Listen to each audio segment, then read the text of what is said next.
निर्माण के लिए संकल्पित, पार्टी के विस्तार के लिए संकल्पित और मां भारती का गौरव बढ़ाने के लिए संकल्पित करोड़ों कार्यकर्ताओं के हृदय के सम्राट माननीय राष्ट्रीय अध्यक्ष जगत प्रकाश नड्डा जी का श्रद्धेय अटल जी की कर्मभूमि लक्ष्मणपुरी लखनऊ में हम सभी कार्यकर्ताओं को अपना मार्गदर्शन देने के लिए पधारे हैं। सभी देवतुल्य कार्यकर्ताओं से मेरा आग्रह है कि उनके स्वागत में अपने स्थान पर खड़े होकर ऐसी तालियों की गड़गड़ाहट करिए कि बंगाल के धरती पर गूंजे। इतना तेज गड़गड़ाहट करिए मित्रों। आ रही जगत प्रकाश नड्डा जी, आ रही जगत प्रकाश नड्डा जी, बहुत बहुत धन्यवाद मित्रों। राज्य के लोकप्रिय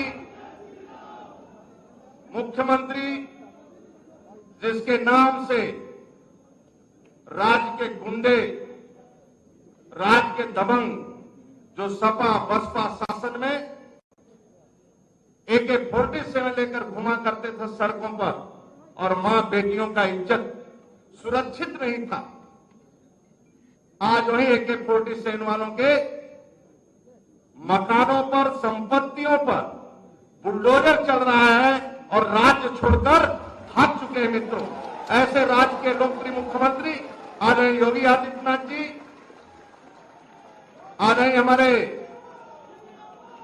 मित्रों अपना पूरा जीवन इंजीनियरिंग करने के बाद, पूरी पढ़ाई करने के बाद अपना जीवन भारत मां के चरणों में समर्पित और कार्यकर्ताओं के निर्माण के लिए बूथ अध्यक्ष भी राष्ट्रीय अध्यक्ष बने और एक एक कर, क्योंकि वंशवाद की पार्टी नहीं है, परिवार की पार्टी नहीं है, किसी के पार्टी नहीं मित्रों।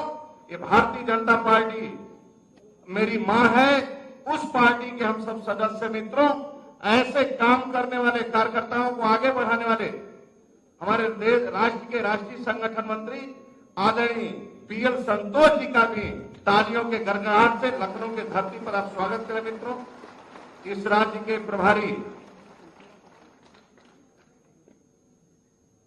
मंच पर बैठे हुए हमारे राज्य के प्रभारी आदरणीय राधा मोहन जी, हमारे राज्य के उप मुख्यमंत्री आदरणीय केशव प्रसाद मौर्य जी, आदरणीय डॉक्टर दिनेश शर्मा जी, मंच पर विराजमान सभी सम्मानित नेतागण, आदरणीय अध्यक्ष जी, राज्य के अंदर सभी बूथ का गठन हो चुका है, बूथ समिति भी है और बूथ में 6 पदाधिकारी भी हैं और बूथ के प्रभारी के रूप में जो मंडल का पदाधिकारी है और मंडल के वर्तमान पदाधिकारी और पूर्व पदाधिकारी, ऐसे मंडल के पदाधिकारियों को बूथ का काम देखने के लिए बूथ का प्रभारी बनाया गया है। इसी तरह सेक्टर की रचना है जिसमें एक सेक्टर का संयोजक होता है, तो सेक्टर का प्रभारी, सेक्टर के प्रभारी के रूप में जिले स्तर का पदाधिकारी, जो मंडल का प्रभारी हुआ करता था, वह जिले स्तर का पदाधिकारी सेक्टर को सक्रिय करने के लिए और सेक्टर पर कार्यकर्ताओं के निर्माण के लिए और पार्टी के प्रति संकल्पबद्ध हो, इसके लिए जिले स्तर के वर्तमान पूर्व पदाधिकारी सेक्टर के प्रभारी बनाए गए। इसी तरह मंडल इकाई को सक्रिय करने के लिए राज्य स्तर के और क्षेत्र स्तर के ऐसे वरिष्ठ कार्यकर्ता मोर्चा प्रकोष्ठ में काम करने वाले जो वर्तमान है या पूर्व है, ऐसे सभी पदाधिकारी, मंडल के पदाधिकारी जो संकोच होता था, वही सब कार्यकर्ता संकल्प लेकर यानी मंडल के प्रभारी के रूप में काम कर रहे हैं, जिसके कारण संगठन की सक्रियता बढ़ी है, जिसका परिणाम रहा कि आज बूथ अध्यक्षों के कारण ही मित्रों उस पार्टी के राष्ट्रीय अध्यक्ष हम सबके बीच में है,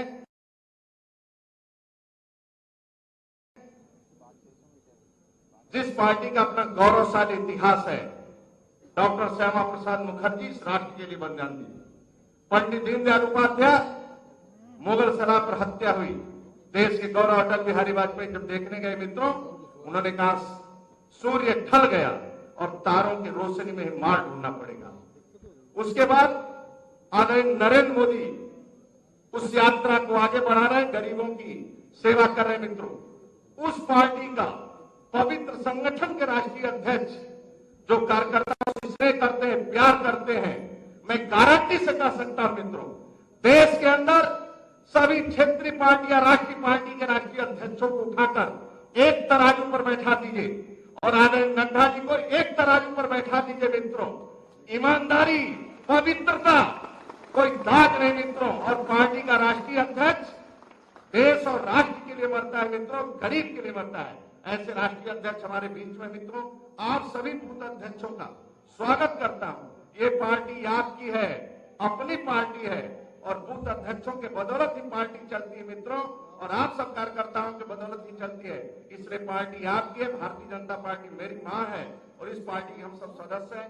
आप सबका हृदय से स्वागत करता हूं। मंच पर बैठे हुए सभी नेताओं का स्वागत करता हूं। बहुत बहुत धन्यवाद। भारत माता की जय, वंदे मातरम।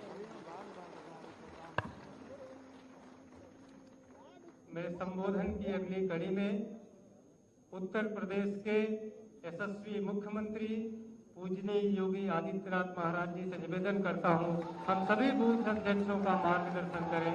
पूजनीय योगी जी।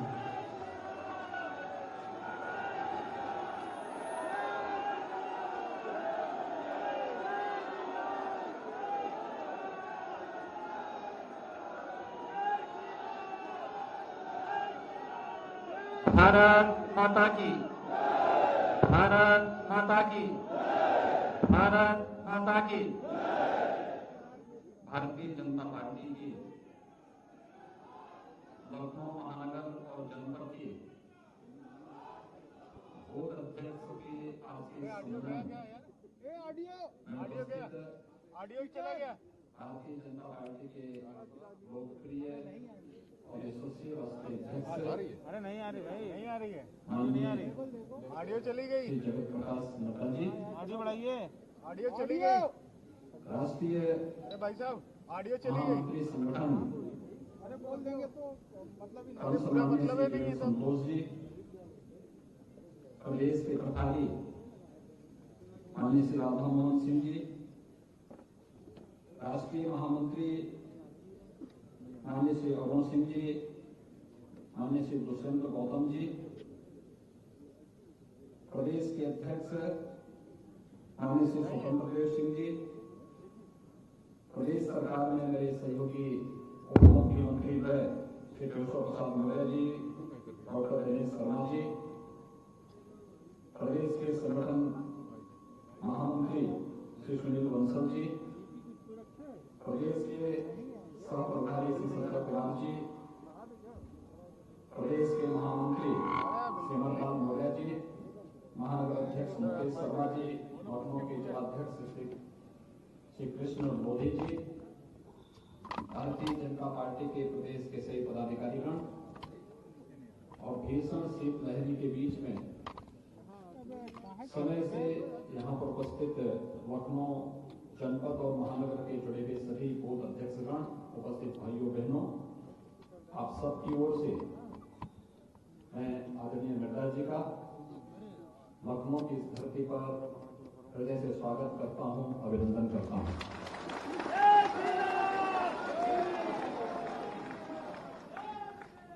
हम सब जानते हैं कि अपने यशस्वी नेतृत्व के त्याग और तपस्या के बल पर भारतीय जनता पार्टी आज दुनिया का सबसे बड़े राजनीतिक दल के रूप में लोकतंत्र को एक नए संदेश देने के रूप में सामने आया है। हम सबको गौरव की अनुभूति होनी चाहिए कि मूल्यों, सिद्धांतों और अपनी राष्ट्र निष्ठा और लोकतांत्रिक मूल्यों के प्रति अपनी प्रतिबद्धता के बल पर आज भारतीय जनता पार्टी ने राजनीतिक दलों के लिए एक नए मानक तय किए हैं और वे मानक जो लोकतंत्र के लिए जाने जाते थे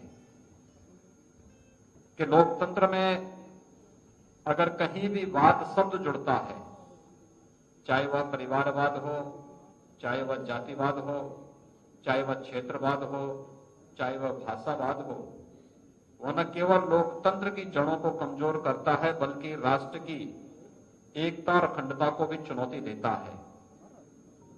दुर्भाग्य से आजादी के बाद इस वाद ने भारत को कमजोर करने का काम किया, लेकिन भारतीय जनता पार्टी अपने दम पर, अपने बल पर और आप जैसे कार्यकर्ताओं के परिश्रम से, पुरुषार्थ से, अपने यशस्वी नेतृत्व के उस ओजस्वी नेतृत्व में कार्य करता रहा और उसका परिणाम है कि दुनिया के सबसे बड़े दल के रूप में, राजनीतिक दल के रूप में आज भारतीय जनता पार्टी दुनिया में लोकतांत्रिक ताकतों के लिए एक आदर्श बना हुआ है। ये गौरव जहां हमारे लिए है, वहीं देश के अंदर यशस्वी नेतृत्व प्रधानमंत्री मोदी जी के नेतृत्व में हम सबको मिला है और दुनिया आज आशा भरी निगाहों से भारत की ओर देख रही है, मोदी जी की ओर देख रही है। तो अपने नेतृत्व पर गौरव की अनुभूति करना, अपने दल के मूल्य और सिद्धांतों को अंगीकार करना, जहां ये हमारे लिए अत्यंत महत्वपूर्ण है, वहीं साथ ही साथ प्रधानमंत्री मोदी जी एक बात कहते हैं, चुनाव जीतने का मंत्र अनेक हो सकते हैं, लेकिन सबसे सहज और सरल मंत्र है कि बूथ जीता तो चुनाव जीता। और उस बूथ के अध्यक्ष के बल पर उस प्रकार की कमेटी और उसके कार्यक्रम को सफलतापूर्वक आगे बढ़ाना।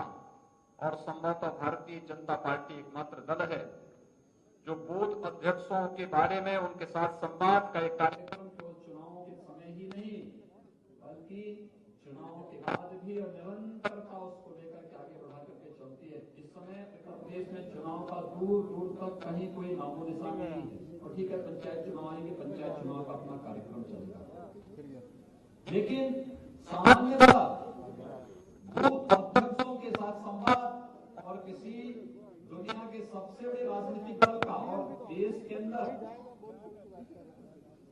केंद्र में और राज्य में जिस पार्टी की सरकार, उसके राष्ट्रीय अध्यक्ष के द्वारा बूथ अध्यक्षों के साथ इस संवाद, यह एक अभिनंदनीय पहल है। मैं इसके लिए आप सभी कार्यकर्ताओं के इस ओज और तेज के लिए आप सबको हृदय से बधाई देता हूं, अपनी शुभकामनाएं देता हूं। क्योंकि कोरोना के दौरान मैंने जब वर्चुअली संवाद किया था तो मैंने देखा था लॉकडाउन प्रारंभ होने के एक सप्ताह के अंदर ही हम लोगों ने वर्चुअली संवाद किया था कार्यकर्ताओं के साथ, और अधिकतर कार्यकर्ता उस वर्चुअली संवाद में मेरे साथ जुड़े थे। और उस समय उनकी तड़पन देख रहे थे कि लॉकडाउन हो गया, क्या हो गया है। हमने कहा देखिए, पार्टी कार्यक्रम दे रही है और कार्यक्रम का उद्देश्य है कि लॉकडाउन के दौरान सभी गतिविधियां बंद रहेंगी, लेकिन कार्यकर्ताओं को, संगठन को सेवा के पर्याय के रूप में आगे बढ़ाना है। और जिस मजबूती के साथ आप लोगों ने उस दौरान जनता की सेवा का एक अनुपम उदाहरण प्रस्तुत किया, अत्यंत अभिनंदनीय है। मैं इसके लिए आप सबको हृदय से आपका अभिनंदन करता हूं। आज के इस कार्यक्रम में राष्ट्रीय अध्यक्ष जी का, राष्ट्रीय संगठन महामंत्री जी का, अपने प्रदेश के प्रभारी जी, प्रदेश के सह प्रभारी जी और अन्य सभी पदाधिकारियों का एक बार फिर से अभिनंदन करते हुए आप सबके इस अभियान के लिए कि 1,63,000 जो बूथ प्रदेश के अंदर हैं, उन सब में आज के दिन पर कोई बूथ ऐसा नहीं है जहां पर भारतीय जनता पार्टी की केंद्र और प्रदेश सरकारों की योजनाएं न पहुंची। हमारा दायित्व है कि शासन, केंद्र और प्रदेश सरकार की योजनाओं से लाभान्वित हुए उन लोगों को अपने साथ जोड़ना और उनको बार-बार इन बातों का एहसास करा देना। अगर हम करा पाएंगे तो वह हर व्यक्ति भारतीय जनता पार्टी के राष्ट्र निर्माण की और एक भारत श्रेष्ठ भारत के इस अभियान के साथ जुड़ने में कोई देर नहीं करेगा। इस विश्वास के साथ आप सबके प्रति मैं अपनी शुभकामनाएं देता हूं। धन्यवाद। जय हिंद।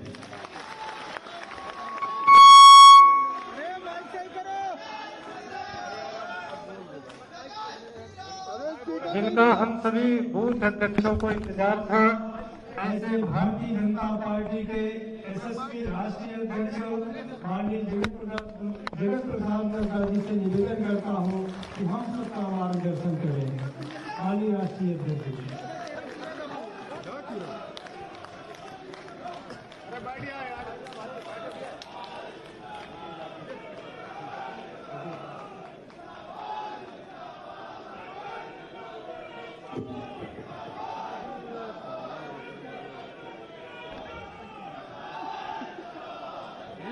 आज के कार्यक्रम में उपस्थित बोला तो है उत्तर प्रदेश के सही हो नहीं था जब उसको लीड ही यशस्वी मुख्यमंत्री सम्माननीय योगी आदित्यनाथ जी, बोल दिए हमारे प्रदेश के विधायक और कर्मशील अध्यक्ष श्री स्वतंत्र देव सिंह जी, हमारे राष्ट्रीय महामंत्री संगठन जो संगठन के सूत्रधार हैं, ऐसे हमारे बीएल संतोष जी, हमारे यहाँ के प्रभारी और भारतीय जनता पार्टी के वरिष्ठ नेता सांसद श्री राधा मोहन सिंह जी, हमारे सह प्रभारी श्री सत्या कुमार जी, हमारे राष्ट्रीय महामंत्री और हेडक्वार्टर्स के जनरल सेक्रेटरी और यहां से सांसद सम्माननीय अरुण सिंह जी, हमारे राष्ट्रीय महामंत्री दुष्यंत गौतम जी, हमारे उप मुख्यमंत्री श्री केशव प्रसाद मौर्य जी, हमारे उप मुख्यमंत्री दिनेश शर्मा जी, प्रदेश के संगठन महामंत्री सुनील बंसल जी और हमारे यहाँ के स्टेट के जनरल सेक्रेटरी अमरपाल मौर्य जी, सम्मानित मंच और यहाँ उपस्थित हमारे लखनऊ शहर और गांव के ग्रामीण क्षेत्र के बूथ अध्यक्ष, बूथ की समितियां,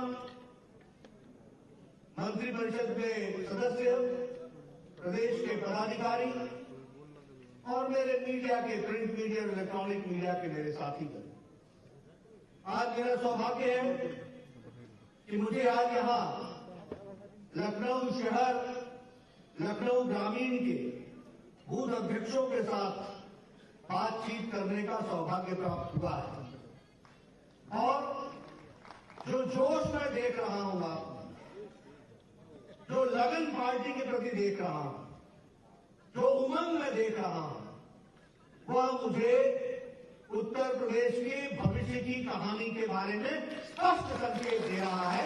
ये मैं कहूंगा।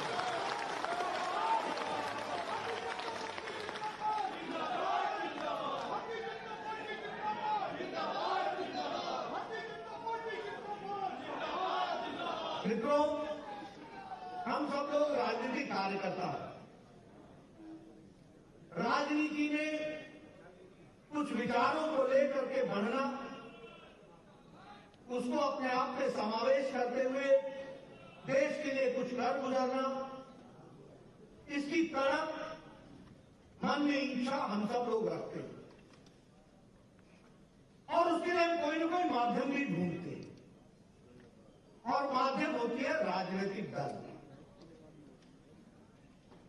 देश में लगभग 1500 पार्टियां हैं, 1500 राजनीतिक दल हैं। कुछ उसमें से राष्ट्रीय स्तर पर रिकॉग्नाइज्ड पॉलिटिकल पार्टी और कुछ में रीजनल रिकॉग्नाइज्ड पॉलिटिकल पार्टी। हम सब लोग राजनीति में काम कर रहे हैं, लेकिन मैं हमेशा सबको कहता हूं कि जिसको भारतीय जनता पार्टी के कार्यकर्ता के रूप में काम करने का मौका मिला, उसे राजनीति की दृष्टि से अपने आप को बहुत ही भाग्यशाली मानना चाहिए। ये हमको समझना चाहिए। मैं ये कहने के लिए नहीं कह रहा हूं, आपको खुश करने के लिए नहीं कह रहा हूं। मेरा ऊपर लेह लद्दाख से, जम्मू कश्मीर से लेकर के नीचे केरला तक और इधर पश्चिम से लेकर के पूर्व तक आप नजर दौड़ा के देखो।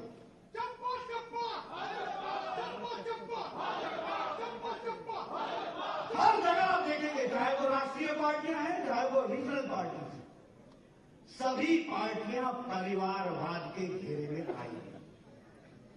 कोई पार्टी नहीं बची है। पिता अपना बैटन बेटे को ही लेके जाएगा, बाकी जितने हैं झंडा लेके दौड़ेगा। ये भारतीय जनता पार्टी ही एकमात्र पार्टी है जहां एक साधारण परिवार से आने वाला व्यक्ति भारत का प्रधानमंत्री बनता है और देश की तस्वीर बनती है।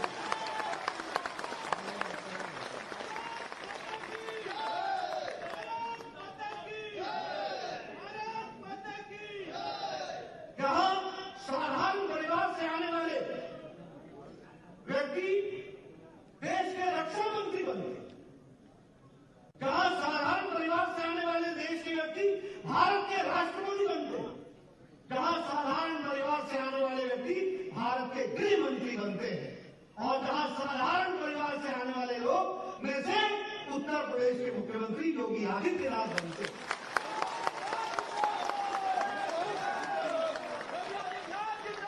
ये मंच पर बैठी हुई आप तस्वीर देख लीजिए, किसी के भी परिवार के व्यक्ति राजनीति में नहीं थे। और इसको छोटा सौभाग्य मत मानना मित्रों, ये प्रजातंत्र में बढ़ती हुई पार्टी डेमोक्रेटिक पार्टी है तो भारतीय जनता पार्टी है। मैं कई बार इस बात को दोहराता हूं और मेरे मन में इच्छा होती है जब भी कार्यकर्ता मिलता है तो मैं उससे शेयर करूं। कोई भी राजनीतिक दल में व्यक्ति या तो बाई चॉइस आता है, यानी उसके सारे राजनीतिक दलों को पढ़कर समझकर उसको लगा तो वो बीजेपी में आता है, या कोई बाई एक्सीडेंट आ जाता है। बाई एक्सीडेंट ऐसे होता है, इमरजेंसी लगी, कांग्रेस से लोग बहुत विमुक्त हुए, अन्य दलों में गए तो बीजेपी में भी आ गए। और कुछ घटनाएं ऐसी घटती हैं जिसमें लोग किसी के साथ जुड़ के चले आते हैं, एसोसिएट होके चले आते हैं। उनसे पूछो कैसे पहुंचे तो बोला कि हमको वहां पर मिले थे शमशेर जी, वो जाते थे बीजेपी में, मैं भी साथ हो गया। मैं कहता हूं कि आप बाई चांस आए हो, बाई चॉइस आए हो, बाई एक्सीडेंट आए हो, आप सही जगह आए हो, इस बात को हमको समझना।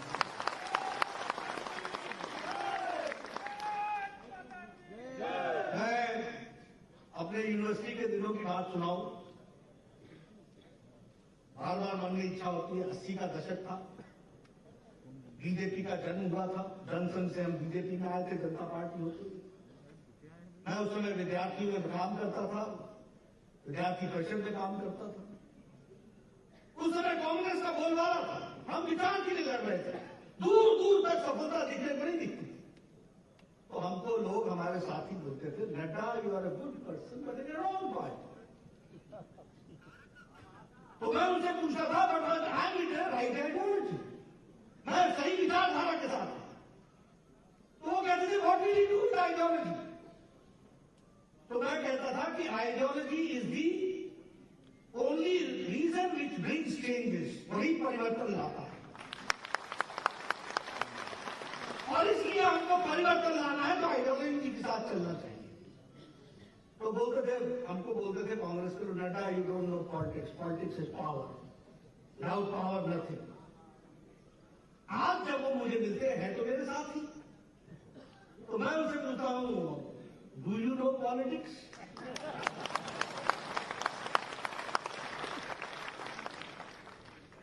कहने का मतलब यह है कि सच्चाई हमेशा आगे बढ़ती है, वो कभी लालच से भ्रमित नहीं होती है, वो सच्चाई के साथ चलती है। इसको हमको समझना। हमको कांग्रेस साथी मिला करते थे, कैंटीन में बैठ करके सिगरेट के गुलछर्रे उड़ाते हुए वो कहते थे रेवोल्यूशन रेवोल्यूशन। बेटा you don't know what is revolution. मैं कहता था you don't know what is evolution, India needs evolution.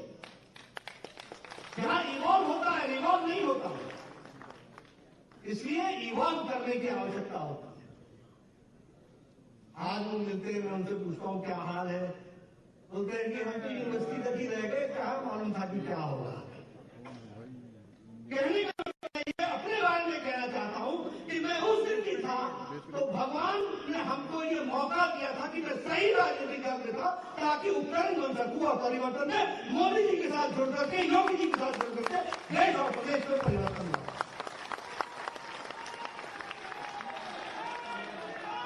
इसलिए मित्रों, मैं आप लोगों को सबको बधाई देना चाहता हूं कि ये ताकत, ये बूथ अध्यक्षों के संख्या 2 दिन के सूचना पर, 1 दिन की सूचना पर, 1 दिन की सूचना पर ये संख्या, ये ताकत, मित्रों ये ताकत अमूल्य है। और यही ताकत हमारे को परिवर्तन लाने में योजना तरीके से चलने के लिए माध्यम बनता है। हमसे लोग पूछते थे,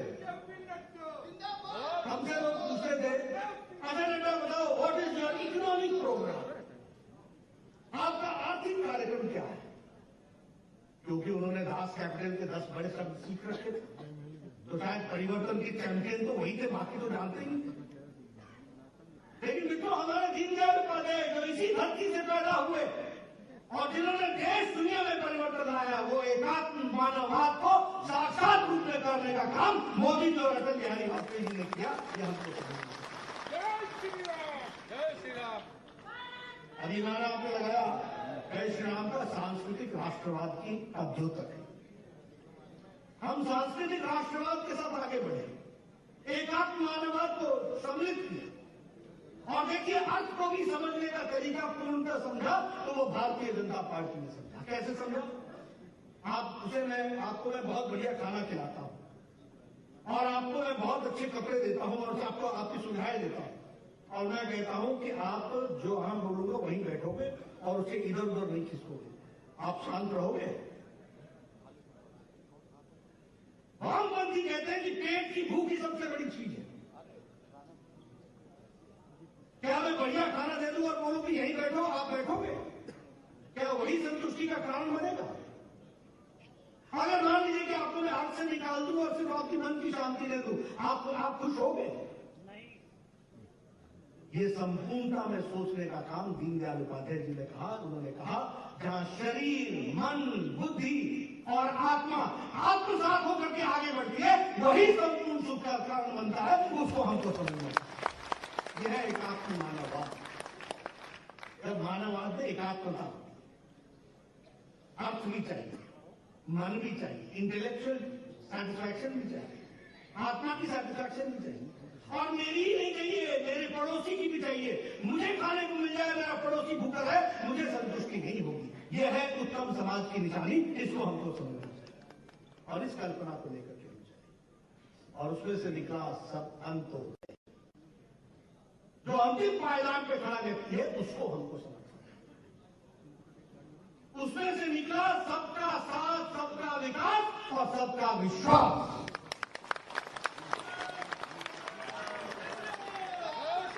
और उसमें से निकला फिर जनधन योजना, उज्ज्वला योजना, उजाला योजना, सौभाग्य योजना, आयुष्मान भारत।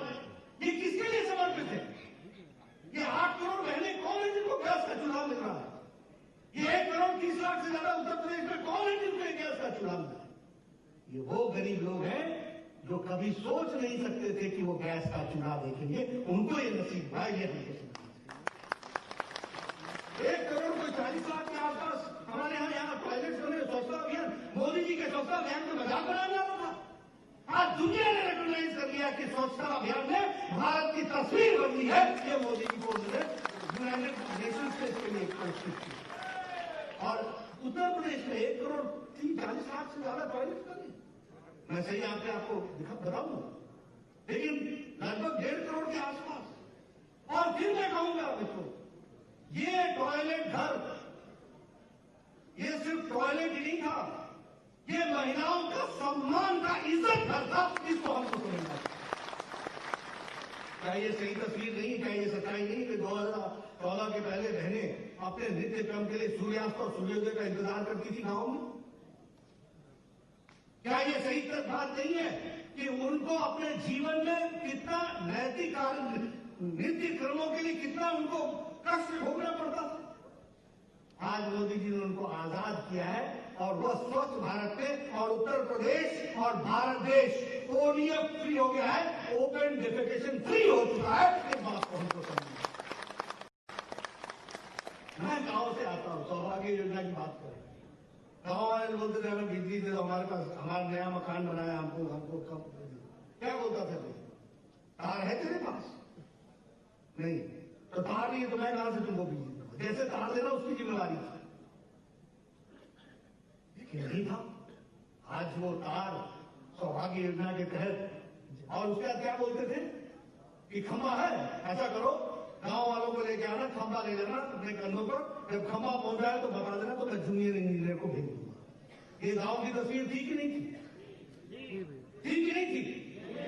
और मैं पिछली बार लखनऊ के बगल के गांव में गया था, वहां पर किसी को बिजली दी गई थी, उसके कार्यक्रम में गया था तो उसने कहा भैया जी मजा आ गया, दोपहर को फौरन दिया, शाम को बिजली लग गई। मोदी जी का कमाल देख लिया। ये हमको पता ये उज्ज्वला योजना, मैं इसको सही मायने में करोड़ बहनों का एम्पावरमेंट है, उनका सशक्तिकरण है। मुझे नहीं मालूम कि आप गांव से कितने जुड़े हैं, लेकिन मैं जुड़ा हुआ हूं। मैं आपको कह सकता हूं, हमारे गांव में क्या होता था? हमारे गांव में सवेरे 4 बजे बहनें उठती थी और सवेरे 4 बजे अगर आपको गांव के बगल में कोई जंगल हो तो आपको आवाज सुनाई देती थी, ठक ठक ठक। 4 बजे सवेरे वो लकड़ियां काटती, पेड़ पर चढ़। और पुराने जमाने में कोई ऐसा गांव हमारे इलाके में नहीं था जिस गांव में कोई न कोई महिला पेड़ से गिर करके या तो टांग नहीं तोड़वाई हो या रीढ़ की हड्डी नहीं तोड़वाई, कोई न कोई महिला नहीं जाती। ये तस्वीर थी।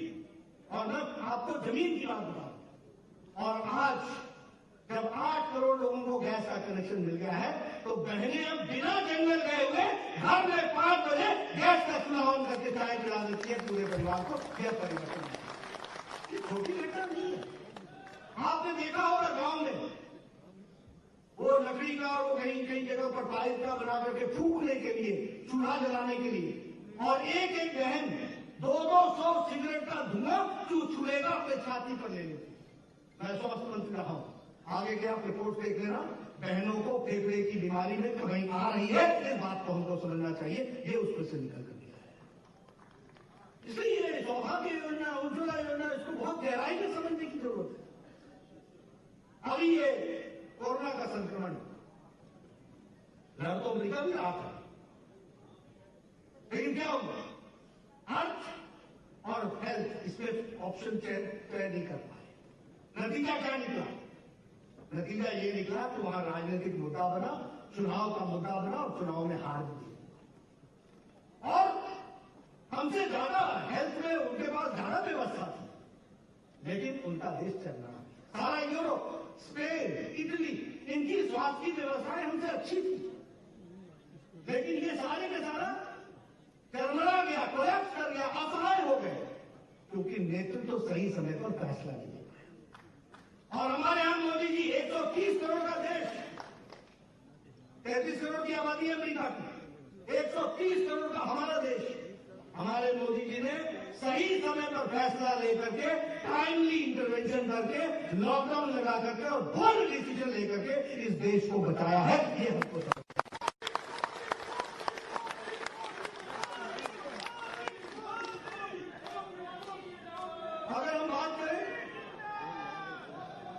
अगर हम बात करें तो उस समय जब ये लॉकडाउन लगा तो उस समय हमारी टेस्टिंग कैपेसिटी 150 से ज्यादा नहीं। आज हमारी testing capacity 10 lakh per day होगी, और उत्तर प्रदेश की 1.5 लाख है। 1.5 lakh per day testing capacity Uttar Pradesh की। ये छोटी घटना नहीं। 700 से ज्यादा हॉस्पिटल, और पूरे देश में 2,500 से ज्यादा हॉस्पिटल बन गए। एक भी कोविड हॉस्पिटल नहीं था, आज 2,500 के हॉस्पिटल बन गए। बाहर बात कर लेना थोड़े। आत्मनिर्भर भारत में उस समय पर्सनल प्रोटेक्शन इक्विपमेंट सारे का सारा बाहर से आता था, हम नहीं बनाते। आज हम 5 lakh per day personal protection equipment बना रहे हैं। उस समय हमारे पास वेंटिलेटर नहीं था, 3 लाख वेंटिलेटर भारत बना। इसलिए आज भारत कोविड से लड़ने के लिए तैयार हुआ और देश को बचाया। और सबसे कम मॉर्टेलिटी रेट और सबसे अच्छी रिकवरी रेट खड़ी हुई तो भारत की हुई। ये हमको समझना है। आज हमारी रिकवरी रेट 97 से ज्यादा है, 97% तो प्लस समथिंग, हर दिन बढ़ती जा रही है।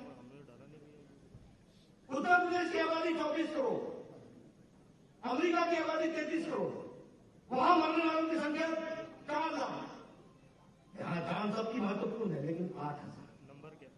हमको ये अंतर समझना पड़ेगा, ये लीडरशिप की क्वालिटी समझनी पड़ेगी कि किस तरीके से मोदी जी ने देश को कोरोना से बचाया और किस तरीके से योगी जी ने इसमें सहयोग करके उत्तर प्रदेश को आगे बढ़ा करके ले गए। इसको हमको समझना।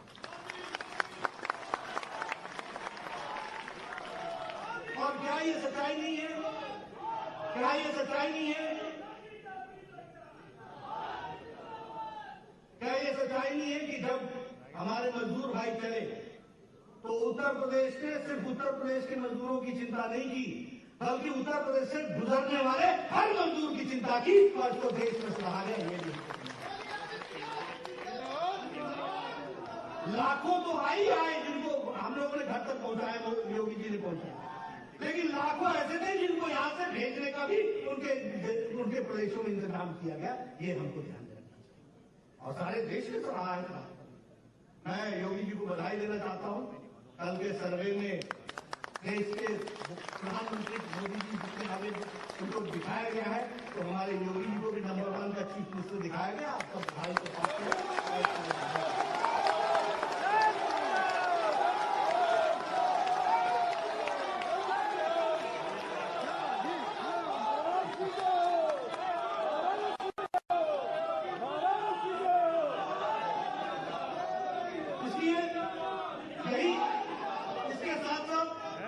प्रधानमंत्री गरीब कल्याण योजना 1,70,000 करोड़ रुपए का 20 करोड़ बहनों के खाते में 500 रुपए पहुंचाने का इंतजाम, उनके खातों में पहुंचाने के लिए प्रधानमंत्री किसान सम्मान निधि में 8 करोड़ 56 लाख किसानों के खातों में 2,000 रुपए पहुंचाने का इंतजाम। और ये नवंबर दिसंबर में तीसरी किस्त भी 18,000 करोड़ रुपए 8 करोड़ 56 लाख किसानों के खाते में पहुंचाया।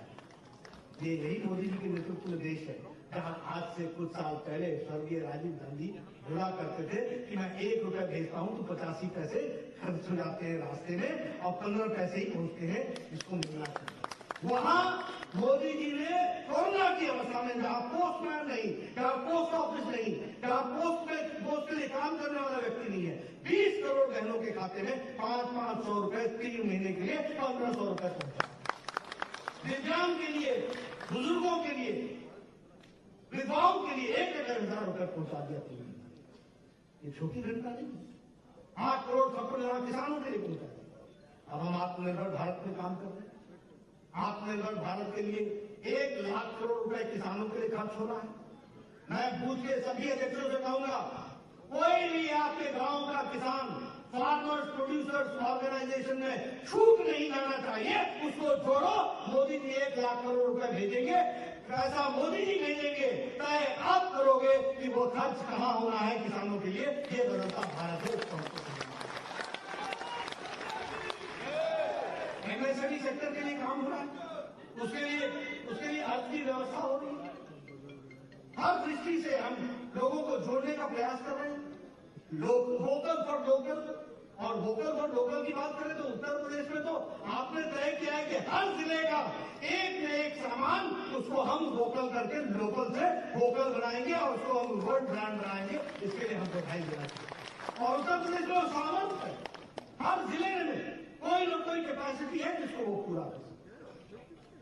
मित्रों, ये सब बातें मैं आपसे इसलिए करना चाहता हूं कि आप एक बूथ के अध्यक्ष होने के नाते आप इन सारी बातों के गहराई से चिंतन कीजिए, आंकड़े याद कीजिए और आंकड़ों को याद करके उसको नीचे धरती पर उतारने का प्रयास कीजिए। राजनीतिक कार्यकर्ता हवा में बात नहीं करता, राजनीतिक कार्यकर्ता वैक्यूम में बात नहीं करता। राजनीतिक कार्यकर्ताओं को, जनता को अपने साथ जोड़ने के लिए तथ्यों के आधार पर जाना चाहिए और तथ्य हमारे पास है, उनको हमको आगे रखना।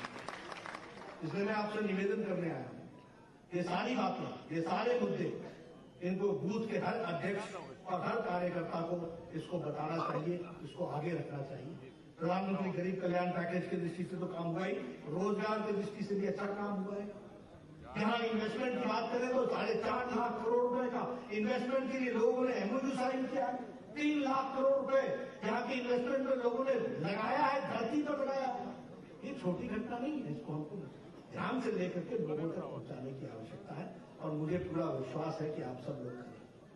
एक मैं निवेदन करने जरूर आपको आया हूं और वो ये है कि ये सारी चीजों को आप बूथ तक कैसे पहुंचाएं और बूथ तक पहुंचाने के लिए आपको उसमें से क्या क्या चीज जोड़नी पड़ेगी और किन किन चीजों की आपको चिंता करनी पड़ेगी। और जब मैं ये बात कहता हूं तो हमको ये भी ध्यान में रखना चाहिए कि हर मंडल के पदाधिकारी को ये चिंता करनी कि वो हर महीने, हम सब लोग जानते हैं कि हमारे मंडल का पदाधिकारी सिर्फ पदाधिकारी नहीं होता, उसको किसी न किसी बूथ की जिम्मेवारी दी जाती है। और लगभग हम मानते हैं कि जिसको आप सेक्टर बोलते हैं, एक मंडल में लगभग कोई 15 से 16, 17 सेक्टर होते हैं, जिसको आप शक्ति केंद्र भी बोलते हैं। आपके यहाँ सेक्टर बोला जाता है, हमारा कई जगह पर उसको शक्ति केंद्र भी बोला जाता है। हर मंडल के पदाधिकारी को कोई न कोई बूथ दिया। मेरा निवेदन है कि मंडल का पदाधिकारी हर बूथ पर महीने में एक बार जरूर जाए और बूथ की समिति के साथ बैठ करके अच्छे तरीके से बूथ की रचना की चिंता। महामंत्री होना ये पोस्ट है, ये जिम्मेवारी है, लेकिन फलाने बूथ का मैं इंचार्ज हूं, ये उसकी जिम्मेवारी है, उसको पूरा करना पड़ेगा, महीने में एक बार जाना पड़ेगा, उसकी चिंता उसको करनी पड़ेगी। इसके साथ साथ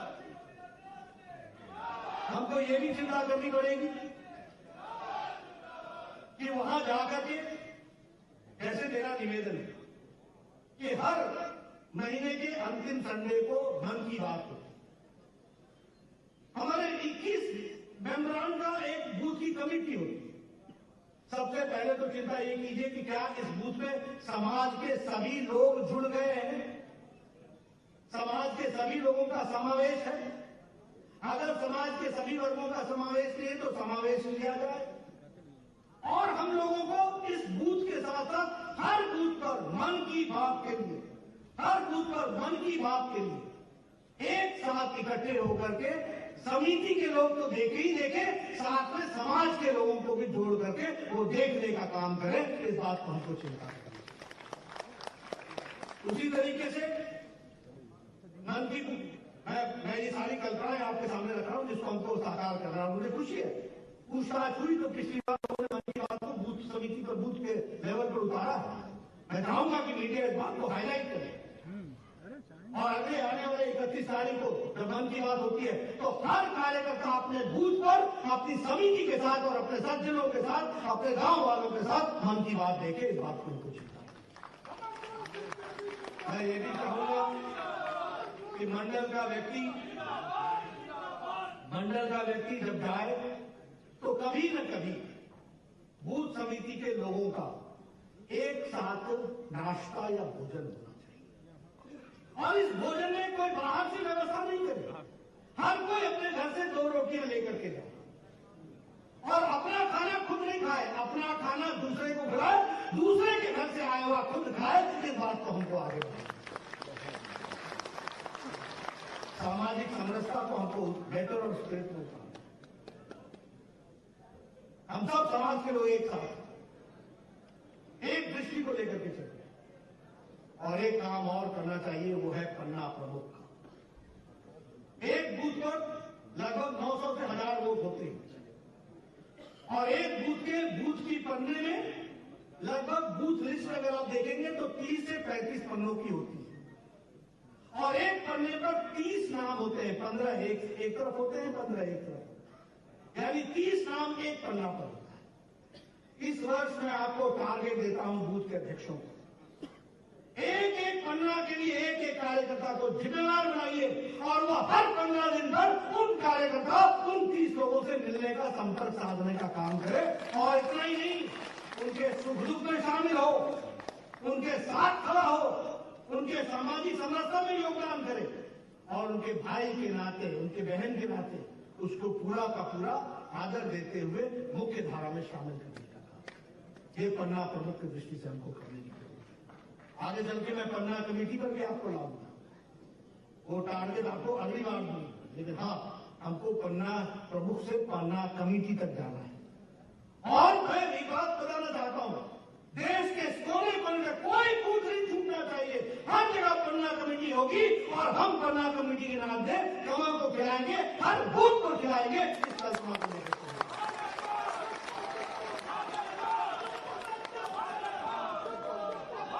और ये सिर्फ इसलिए नहीं कि भारतीय जनता पार्टी यशस्वी हो, ये हमारी जिम्मेवारी है। आज हम बहुत भाग्यशाली हैं कि दुनिया में सबसे जाने माने नेता के रूप में भारत के प्रधानमंत्री श्री नरेंद्र मोदी जी हमारा नेतृत्व कर रहे हैं और उनके कार्यकाल के माध्यम से आगे भारत का परिवर्तन हम लोग देख रहे हैं, उसके लिए हमको काम करना और इसलिए हमारी ये जिम्मेवारी होती है। ऐतिहासिक पल जब आते हैं तो उस समय आपको ये सौभाग्य नहीं मिला कि धारा 370 को धाराशाही होते हुए आपने अपनी आंखों से देखा है? आपको खुशी है क्या? ये हम लोगों के लिए सौभाग्य की बात नहीं है कि 500 साल 1000 साल से राम जन्मभूमि की बात कर रहे थे। राम जन्मभूमि का शिलान्यास भारत के यशस्वी प्रधानमंत्री के कार्यक्रम द्वारा हमने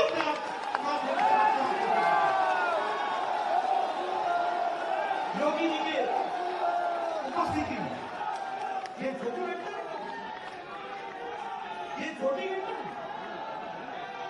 ट्रिपल तलाक हमारी मुस्लिम बहनों को देखो, पाकिस्तान में ट्रिपल तलाक नहीं, बांग्लादेश में ट्रिपल तलाक नहीं, सीरिया में ट्रिपल तलाक नहीं, ईरान में ट्रिपल तलाक नहीं, इंडोनेशिया में ट्रिपल तलाक नहीं, मलेशिया में ट्रिपल तलाक नहीं। ये सब मुस्लिम देश है, मुस्लिम बहुतायत देश है। और हमारा देश, भारत देश, सेक्युलर देश, हमारी मुस्लिम बहनों को मोदी जी ने उनको आजाद किया, मुख्य धारा में शामिल किया। क्या ये कहा जा सकता है? तो ये सब चीजें हमने देखी है, हमने सब नहीं। और इसलिए आने वाले समय में जब आप बुजुर्ग हो गए तो आपसे पूछा जाएगा कि बाबा बता, जब मोदी जी देश का परिवर्तन कर रहे थे तो तुम कहां खड़े थे? तो आपको ये सौभाग्य मिलेगा कहने का कि बेटा उस समय हम लोग भी जंग कर रहे थे और हमने देश को आगे बढ़ाने का काम किया।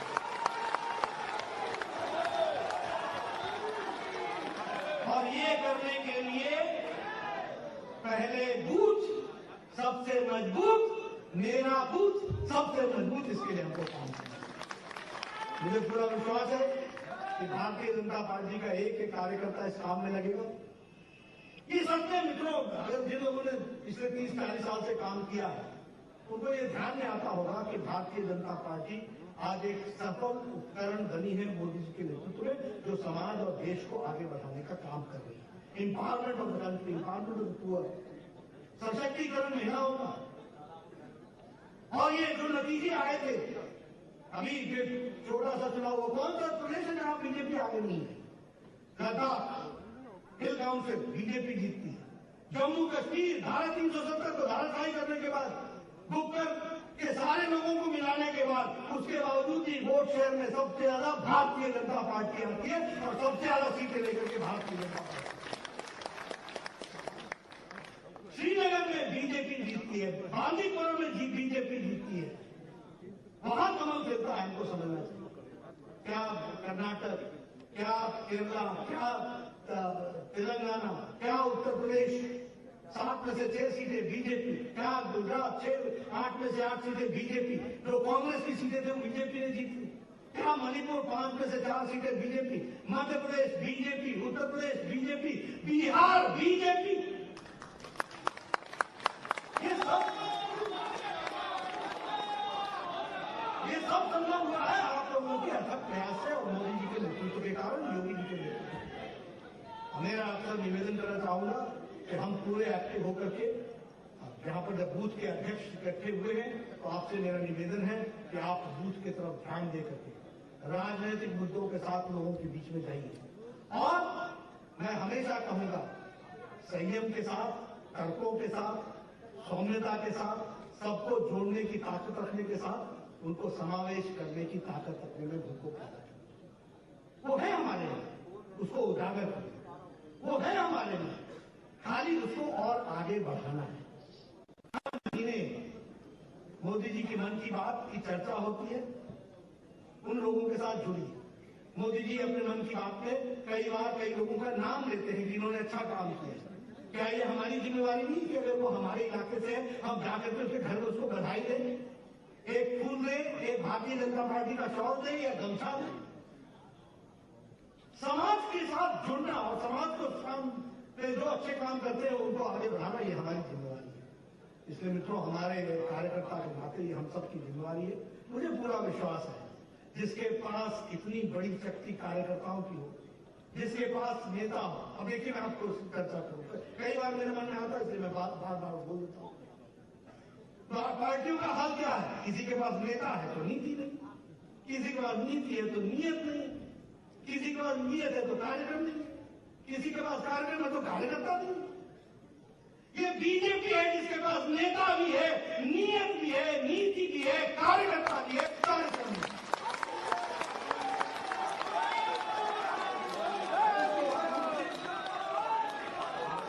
इसलिए हमें रुकने का कोई कारण नहीं बना। मैं कहीं भी अगर कोई शब्द गलत बोला हो तो आप मुझे टोक दीजिए, मैं सुनने को तैयार हूं।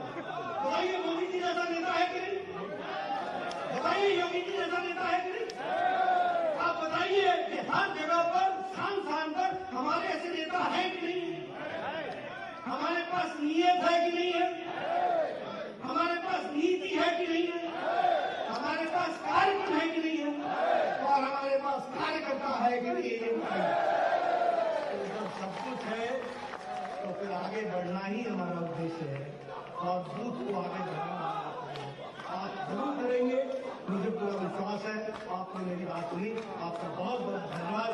जय भारत, जय भारत, जय श्री राम, जय श्री राम। भारत माता की, भारत माता की, भारत माता की। प्रिय स्थान पर सभी कार्यकर्ता बैठ जाएंगे। अभी आगे की सूचना है, बैठेंगे सभी कार्यकर्ता बैठेंगे। बूथ अध्यक्ष भैया नीचे बैठ जाइए, भैया नीचे बैठ जाइए आप लोग प्लीज। ये हम सबका सौभाग्य है और भारतीय जनता पार्टी उत्तर प्रदेश के कार्यकर्ताओं का और बड़ा सौभाग्य है कि उत्तर प्रदेश के देश के सर्वे में उत्तर प्रदेश का नंबर 1